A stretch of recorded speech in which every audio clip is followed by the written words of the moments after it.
Graça e paz, queridos. Bom estarmos juntos, louvamos a Deus, porque Ele nos dá vida, e a vida que Ele nos dá, além de ser abundante, ela é satisfatória e sempre enche o nosso coração, mesmo quando nós estamos em tribulação, mesmo quando nós estamos passando por crises e desafios da vida. E viver a vida em crise é exatamente o momento mais oportuno para a gente poder conhecer a grandeza do Deus a quem nós servimos. E por que eu estou dizendo ao Deus a quem nós servimos? Porque via de regra, e se tornou um problema gravíssimo na vida da igreja e até a nível mundial, de que Cristo se tornou um boneco para muita gente. De que Cristo é apenas uma imagem ou a ideia de um Deus muito pequeno. E a gente não conhece de fato quem Cristo é, quem Deus é, no seu potencial, nos seus valores que estão em Deus. E que esses valores que eu estou me referindo e vou falar hoje à noite, são valores que eles precisam estar presentes no nosso coração, dentro de nós.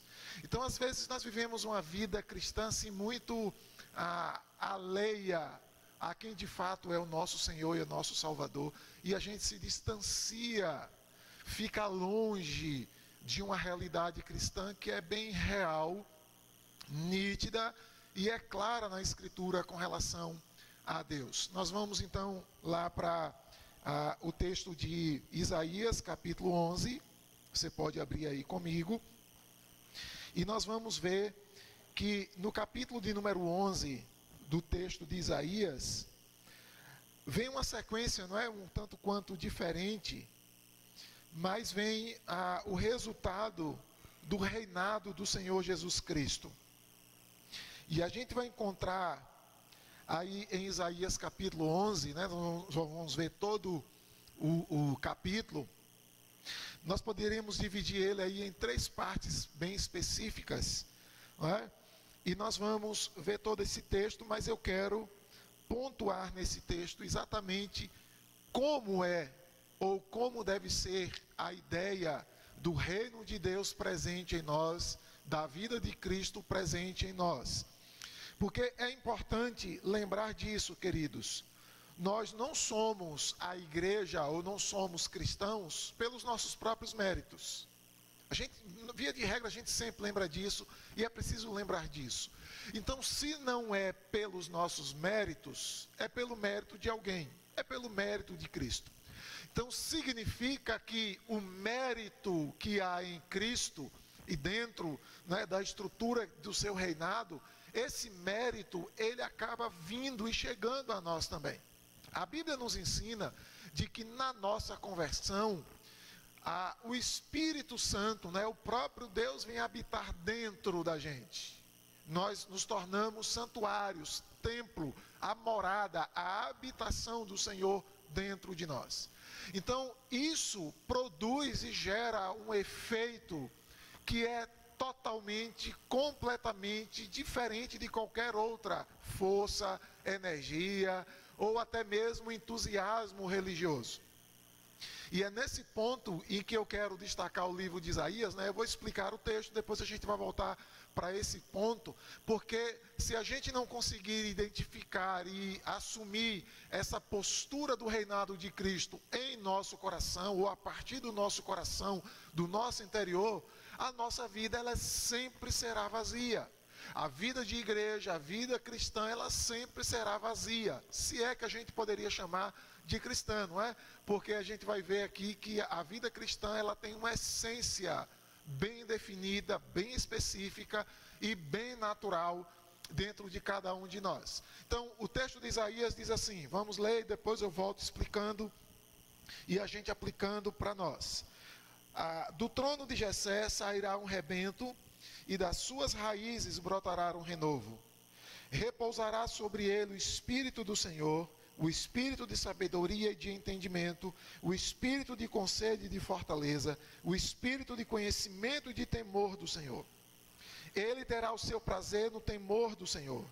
Não julgará segundo a aparência, nem decidirá pelo que ouviu dizer, mas julgará com justiça os pobres e decidirá com equidade a favor dos mansos da terra. Castigará a terra com a vara da sua boca e com o sopro dos seus lábios matará o perverso.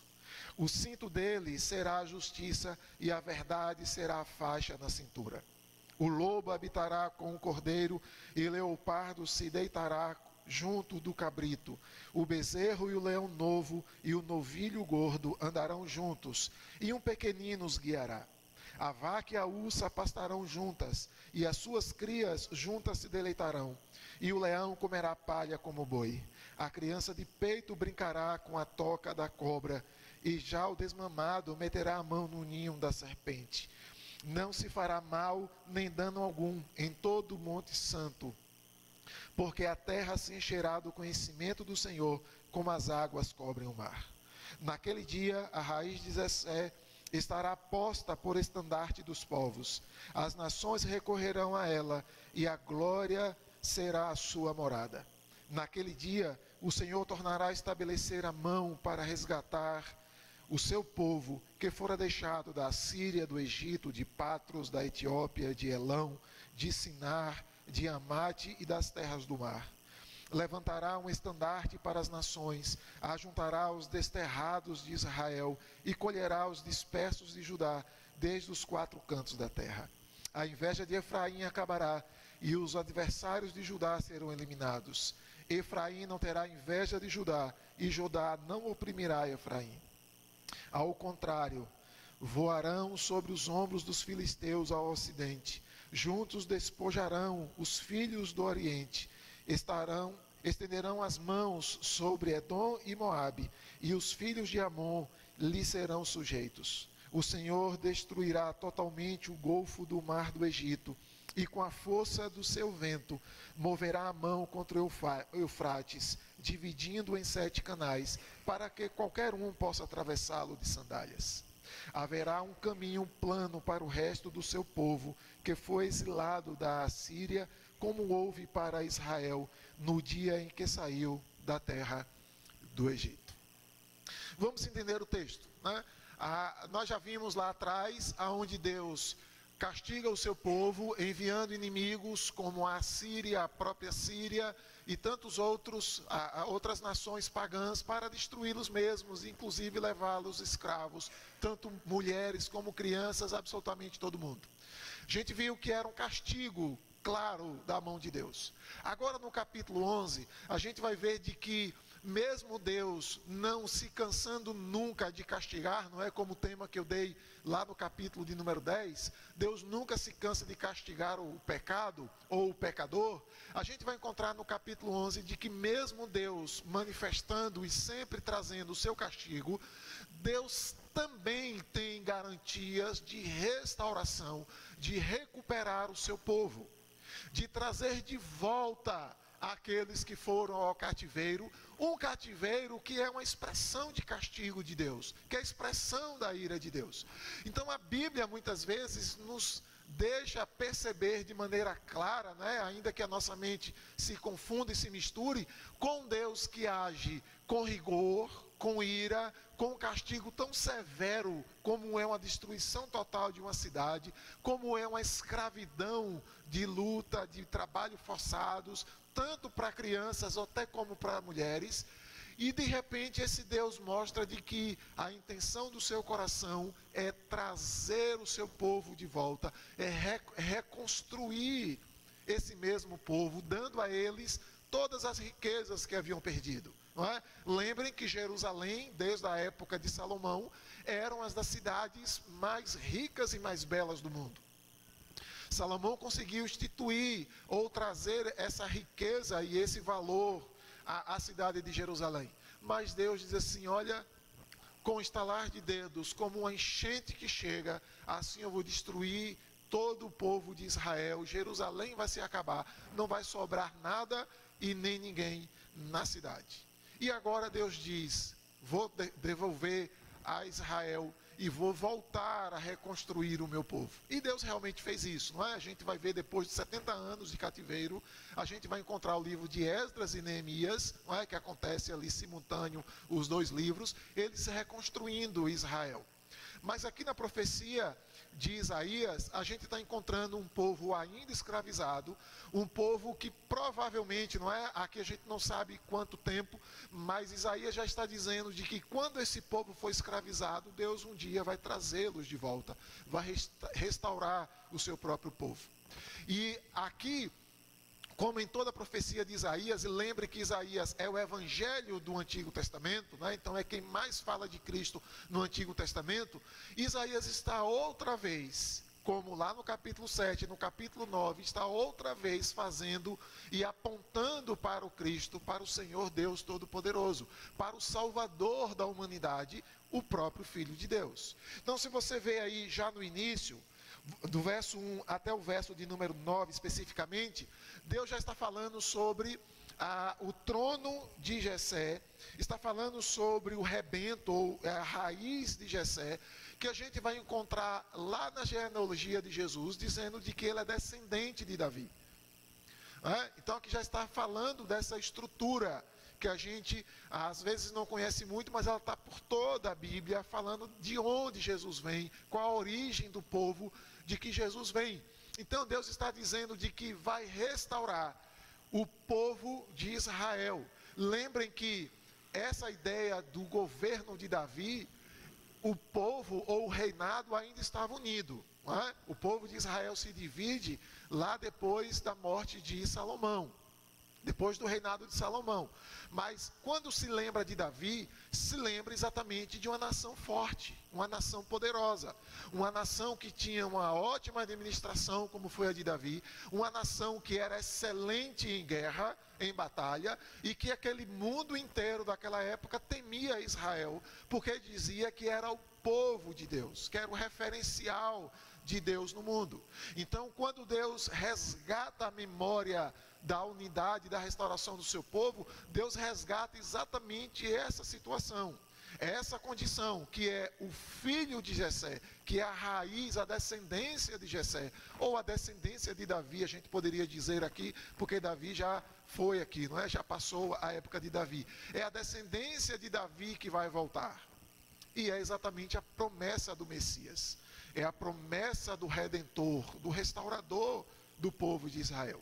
Isaías não diz data, não dá uma previsão de época e de tempo, mas ele deixa claro de que isso vai acontecer. Isso vai acontecer. E quando esse reinado chegar, Isaías deixa claro de que haverá paz. Não é?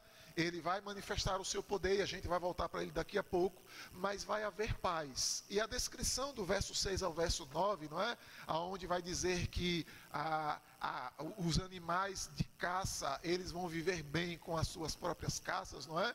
Então não vai haver mais aquele jogo de gato e rato entre os animais. Então o leopardo não vai mais comer o cabrito, ao contrário, o cabrito e o leopardo vão deitarem no mesmo pasto, vão viverem em paz e tranquilamente. Que até uma criança, né, ainda recém-nascida, ali como a pequena Helena, ela vai poder brincar com as cobras no seu próprio ninho.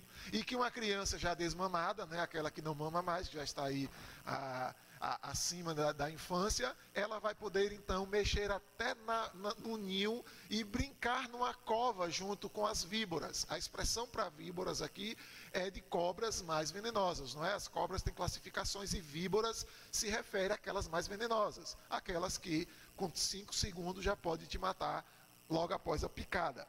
Então vai mostrar de que haverá um reinado de paz, aonde toda e qualquer inimizade será desfeita e será desmanchada. Tá? Será desmanchada. Isso do verso 6 ao verso 9. Do verso 10 em diante, até o final do verso de número 15, a gente vai encontrar então uma descrição histórica, verso 16, uma ideia histórica do que vai acontecer aqui neste povo. Então esse texto do capítulo 11, ele tem do verso 1 ao verso 9 uma promessa de que é um resultado vindouro, não é? A chegada do Messias, a chegada daquele menino, não é? Do capítulo 9, que o governo vai estar sobre os seus ombros, e o seu nome será maravilhoso, Deus forte, Pai da eternidade, Príncipe da paz. E o verso 10 em diante está descrevendo essa ação histórica dentro ali do conteúdo do povo de Israel. Então nós temos uma profecia futura, sem data marcada, e nós temos um contexto histórico de como acontecerá para aquele povo daquela época a restauração de Israel. Então a gente poderia dividir em duas partes bem claras e bem específicas aqui, mas tem um ponto que une elas duas. Qual é? Mesmo sendo um período tão antigo, não é? Mais de 700 anos antes de Cristo, 730, 740 anos antes do nascimento de Cristo, nós já estamos aí há mais de 2.000 anos do seu nascimento, então aí quase 3.000 anos de história, a gente vai perceber de que a profecia, ela une de que a única restauração devida, adequada e de bom resultado para o povo de Deus é a chegada do Messias. Que com a chegada do Messias, todo o contexto histórico, ainda que tenha sido provocado pela justiça de Deus, ela é apaziguada e ela é restaurada. Então, só na leitura literal do texto, a gente já percebe de que a figura de Cristo, ela é importante para promover e trazer a paz entre Deus e os homens. Ela é suficiente para restaurar e resolver exatamente a queda do homem. Porque Deus, de fato, nunca se cansa e nunca se cansará de castigar o pecador. Ele vai fazer isso, inclusive, por toda a eternidade. A condenação e o inferno, ele é para sempre, ele é eterno. Assim como a vida é eterna, a salvação também é eterna. Então Deus nunca vai se cansar disso. Mas Ele vai mandar, e Ele enviou já para nós hoje, o seu Filho, que vai restaurar, que vai consertar esses desajustes, que trouxe inimizade entre o homem e entre Deus. E Paulo vai ensinar isso no texto de Romanos, que a ira de Deus é derramada sobre toda a impiedade. De que quando o homem se esquece de Deus, Deus o abandona às suas próprias paixões, aos seus próprios desejos carnais, aos seus próprios pecados. A Bíblia vai nos ensinar isso. Mas aqui, já 700 anos antes disso acontecer, de Jesus chegar, na verdade, Deus já havia dito que, apesar de todo o seu castigo, Ele ia trazer um conserto, uma restauração para o seu povo. Eu não vou entrar na parte histórica, tá? Eu sugiro que você leia depois, apesar da gente depender dela lá na frente, mas aí eu volto. Mas eu quero aqui apontar e destacar apenas os versos de número 1 até o verso de número 5, que diz respeito à pessoa do próprio Senhor Jesus Cristo, ao qual nós temos e nós precisamos, então, conhecer e reconhecer. E por uma razão muito simples, eu quero apresentar esse texto para você. Apesar desse texto estar falando diretamente a respeito de Jesus, nós vamos encontrar de que esse Jesus e esses atributos dados aqui a Ele, eles estão e Ele precisa aparecer na vida do seu povo. São atributos e são princípios que são dados a nós, através e por meio da própria conversão. Observem aí que a expressão que aparece no texto é o Espírito de Deus, o Espírito do Senhor. E a Bíblia nos ensina no Novo Testamento que quando nós cremos em Cristo, nós somos selados com o Espírito do Senhor, com o Espírito de Deus. Então, esse selo aqui, não é usar esse termo aqui para a gente poder entender, esse selo que estaria, ou que viria no filho de Jessé, na raiz de Jessé, é exatamente um selo que fica impregnado naqueles que creem nessa descendência de Jessé, em Cristo Jesus, em Cristo Jesus. E aí a gente vai observar, e fica claro no texto, né, numa leitura completa, claro que nós não chegamos lá, de que todos esses selos, todas essas manifestações do Espírito do Senhor em Cristo, aparecem na história de Cristo, e deve aparecer na história da sua igreja, na história do seu povo. Quais são eles? São 7 que aparecem aí, e eu quero então rapidamente, né, vou usar o próprio texto escrito aqui exatamente para facilitar e agilizar o nosso entendimento. Então, do verso 1 ao verso de número 5, a gente vai encontrar isso aí, e os 7 selos, ou 7 manifestações do Espírito do Senhor sobre Cristo, e que deve ser uma identidade nossa como cristãos, aparece na seguinte forma. Primeiro, o Espírito do Senhor. Está aí no verso de número 2, no início do verso 2, dizendo que repousará sobre ele o Espírito do Senhor. O que significa repousar o Espírito do Senhor? Significa que o próprio Espírito de Deus se manifestará em nós, dentro de nós, mantendo a chama acesa, mantendo os nossos corações aquecidos pela sua presença, prontos para realizar a sua obra aqui na terra. E o seu Espírito Santo vai poder realizar aquilo que Jesus disse, que os que acreditassem nele, que crescem nele, também iria realizar. Pregar o Evangelho, orar pelos enfermos, e se alguma coisa mortífera os pegasse, ou ele tocasse alguma coisa mortífera, não os faria mal. A ideia do Espírito do Senhor aqui é que nós seremos conduzidos para realizar e fazer a obra do Senhor com a autoridade que vem do nosso próprio Senhor Jesus Cristo, mas nós iríamos fazer a obra da evangelização, de anunciar de que esse Senhor, de que esse Salvador é real e é verdadeiro, não só da boca para fora, mas em nossa própria vida, nas nossas realizações. Então, quando Cristo recebe o Espírito do Senhor, e nós também recebemos, é para cumprir com a missão que Deus nos dá, que Deus nos entrega. Por isso que a Bíblia vai dizer de que Cristo então é o Verbo encarnado. E ele veio para os seus e os seus o rejeitaram. Porque a missão dele foi exatamente apontar para Deus, apontar para a salvação, apontar para a redenção. Mas o pecador se recusou a acreditar, se recusou a valorizar. E Cristo foi assunto aos céus e ele deixou a sua igreja. Não foi assim que ele disse em João 14, eu vou pedir ao Pai e ele vai mandar para vocês um outro Consolador. E ele vai fazer vocês se lembrarem de tudo que eu ensinei a vocês. Naquele contexto histórico, Jesus estava dizendo aos seus discípulos que tudo que eles aprenderam nos 3 anos de convivência com Jesus, o Espírito Santo iria ajudar eles a relembrarem aquilo que aprenderam. Para nós vale estudar a Escritura, estudar a Palavra de Deus, e quando a gente precisar pregar o Evangelho, ensinar as verdades de Deus, esse mesmo Espírito estará sobre nós, para que a gente realize a obra, ainda que seja pregando o Evangelho. Pregando o Evangelho, orando pelos doentes, produzindo e levando alegria, libertando aqueles que estão cativos do diabo, aqueles que estão possuídos de dores, de enfermidades e de danos causados pelo próprio pecado. Por isso que o Espírito do Senhor está sobre nós, está dentro de nós, como esteve no nosso Senhor. Segundo, o Espírito de sabedoria.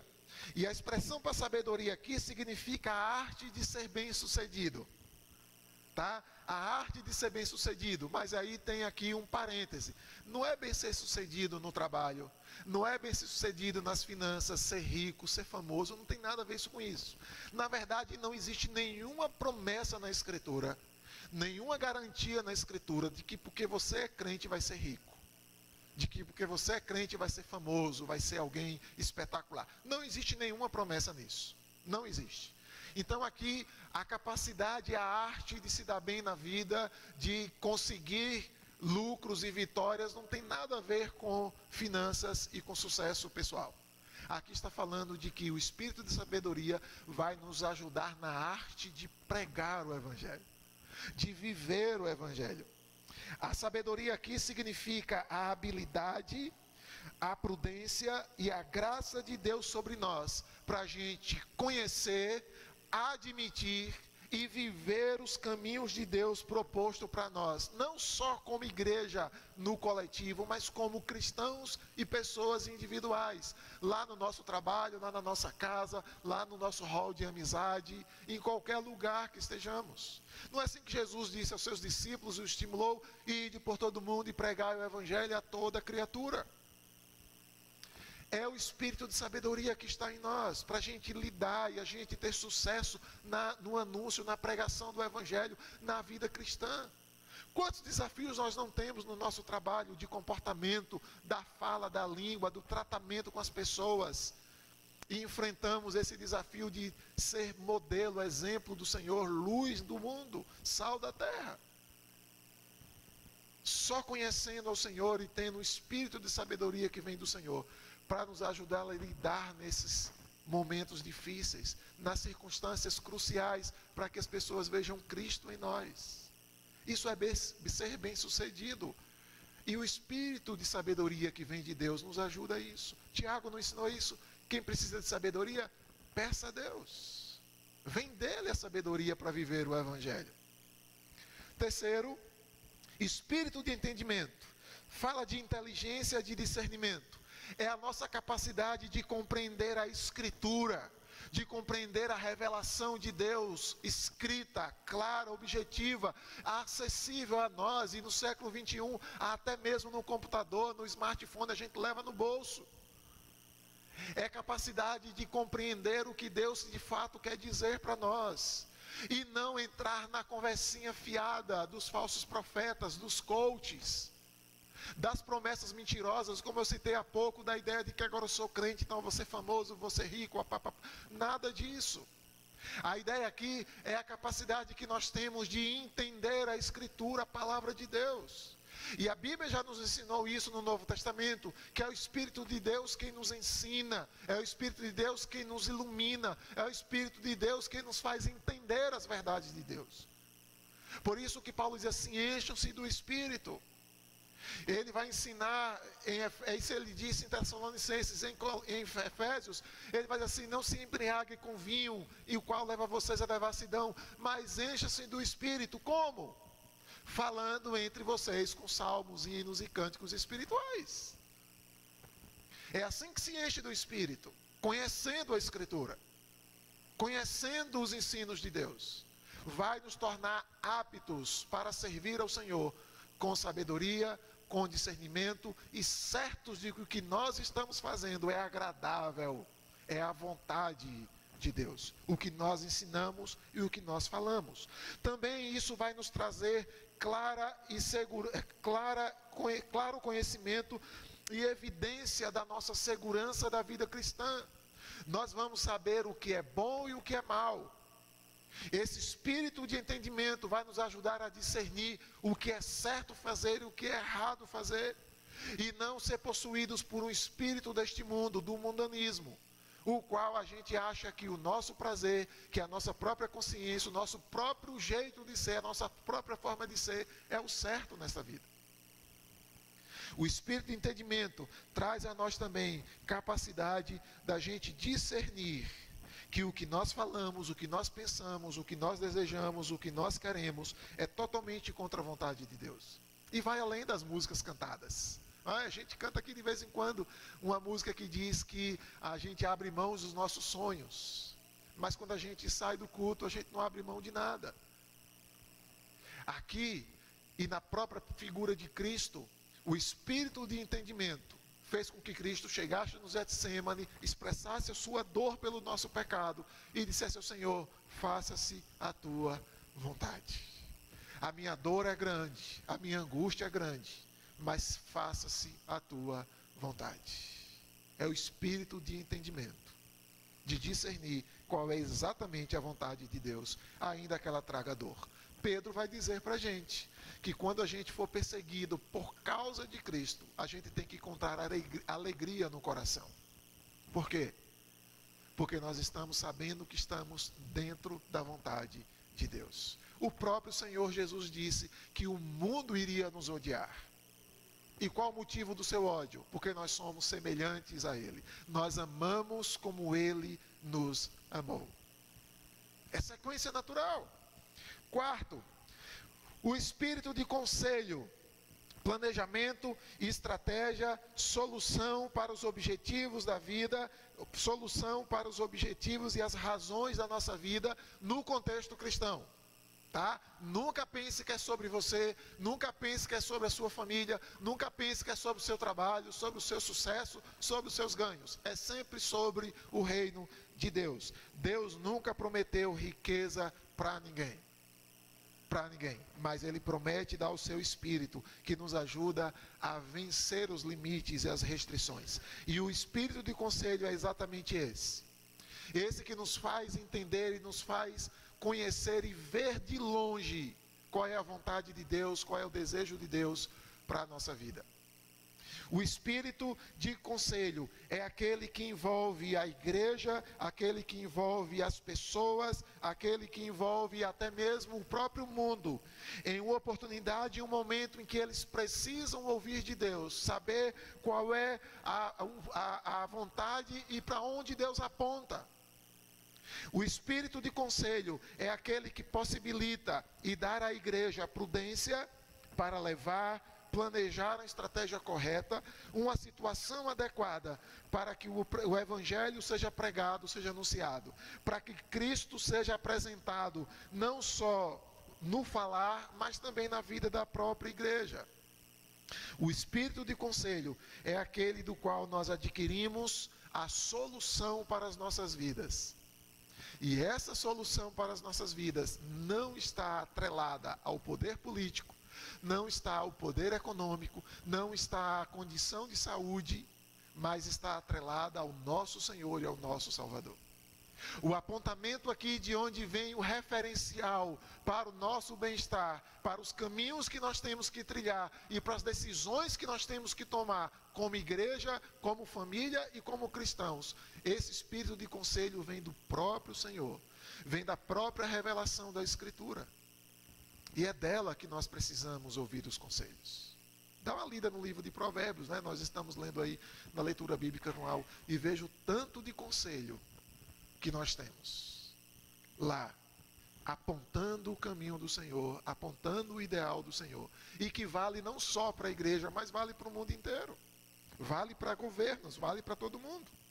Quinto, espírito de fortaleza. Ele nos dá o domínio e a convicção de que venceremos. Não venceremos o Covid, não venceremos aí as perseguições que estão por chegar, não venceremos o anticristo ou as forças do mal, não, venceremos e seremos glorificados com o nosso Senhor. Este mundo pode ser perturbado como for, mas nenhum deles ou nenhuma força deste mundo pode nos tirar a vitória da cruz de Cristo, pode nos tirar do céu, pode nos tirar da eternidade. A vitória aqui não é sobre este mundo, mas é sobre o mundo celestial. Por isso que Jesus diz que aqueles que o Pai me dá e eu recebo todos eles, ninguém poderá tirá-lo da minha mão. Romanos, que é um texto muito conhecido, capítulo 8, diz: quem nos separará do amor de Deus? E aí ele fala sobre situações desta vida, ele fala sobre autoridades, inclusive as autoridades espirituais, não é? As potestades. Ninguém pode nos tirar da mão do Senhor. O espírito de fortaleza é aquele que entra em nós e não pode ser tirado nunca. O espírito de fortaleza são aqueles que vêm com os recursos de Deus e promove libertação. Promove uma vida cristã poderosa, do qual o mundo, o pecado e nem mesmo a nossa própria vontade pode nos afastar de Deus, pode nos tirar de Deus. É desse espírito de fortaleza que a gente encontra a base para dizer de que quem é salvo para sempre. Que ninguém poderá nos tirar da mão do nosso Senhor. Ninguém é mais poderoso para restaurar, para consertar, para mudar a vida e para dar um resultado perpétuo. Ninguém mais tem esse poder, a não ser o nosso próprio Senhor. O que esse espírito de fortaleza também nos ensina e nos aponta é de que nós somos indestrutíveis na nossa vida cristã. Ninguém poderá tirar de nós a nossa fé no nosso Senhor. Ninguém poderá nos afastar do nosso Senhor. A gente morre, mas a gente morre fiel ao Senhor. E aqui eu poderia começar a perguntar: quantos de nós realmente temos esse espírito? Aqui está falando de um espírito só, não é? De um espírito que se manifesta até aqui de cinco maneiras diferenciadas em conjunto com a gente. A pergunta é: quantos de nós temos esses espíritos? Ou esse espírito do Senhor dentro de nós? Sexto, o espírito de conhecimento é diferente da sabedoria, é diferente do espírito de entendimento. O de conhecimento é ter uma compreensão correta das coisas, das informações reveladas na Escritura, dos acontecimentos que estão por vir, daquilo que Deus de fato quer na consumação, da direção e do caminho e das ideias do próprio Deus que estão determinadas neste mundo. Tem uma frase que corre aí, não é? Se eu não me engano eu já botei no grupo da igreja, que diz que quem ler a Bíblia não está achando nada estranho neste mundo. Nada estranho neste mundo. E o espírito de conhecimento é exatamente esse, que nos faz ter uma ideia clara do propósito de Deus, daquilo que só quem conhece a Deus, ou só a quem conhece a Deus é revelado, é entendido.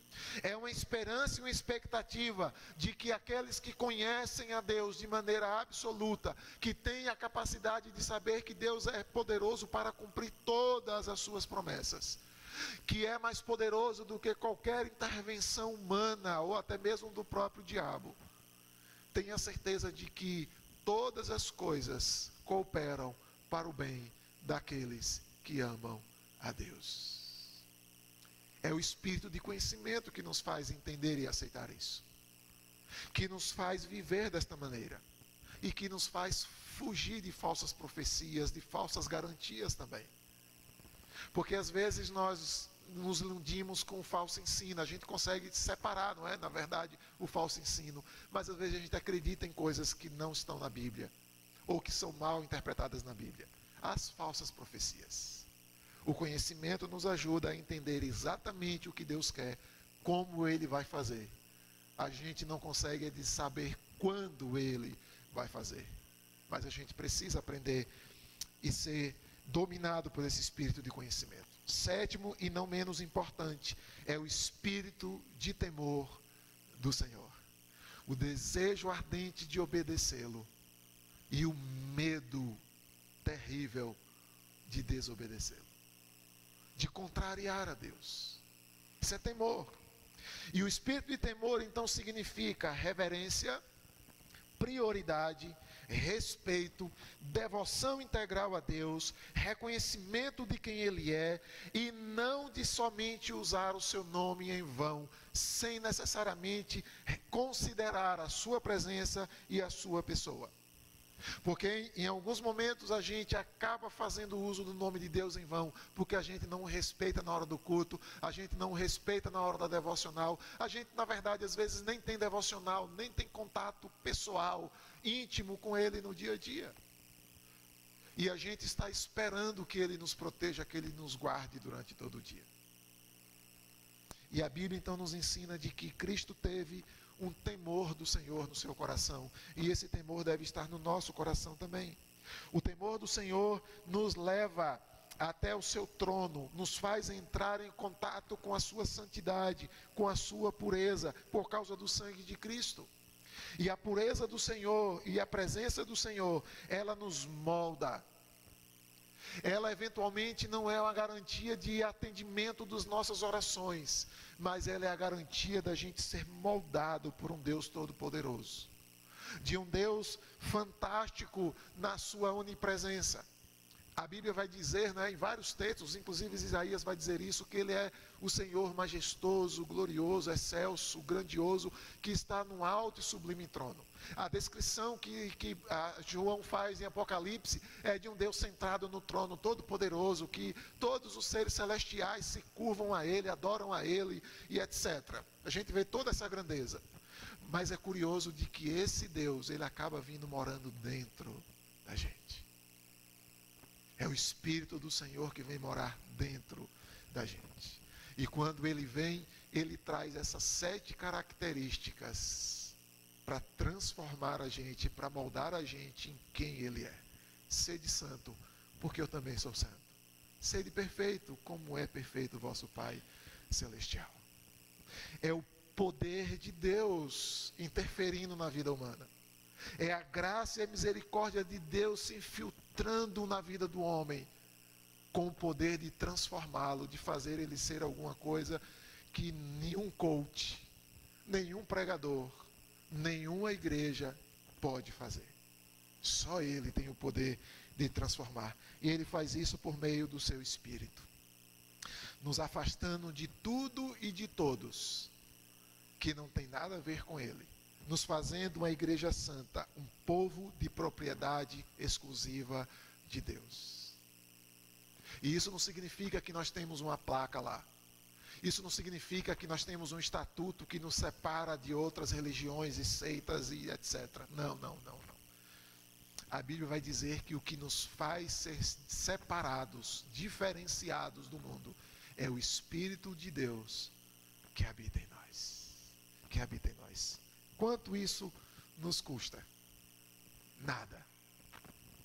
Nada. O que isso requer de nós? Apenas o reconhecimento de que não há mérito em nós. Só isso.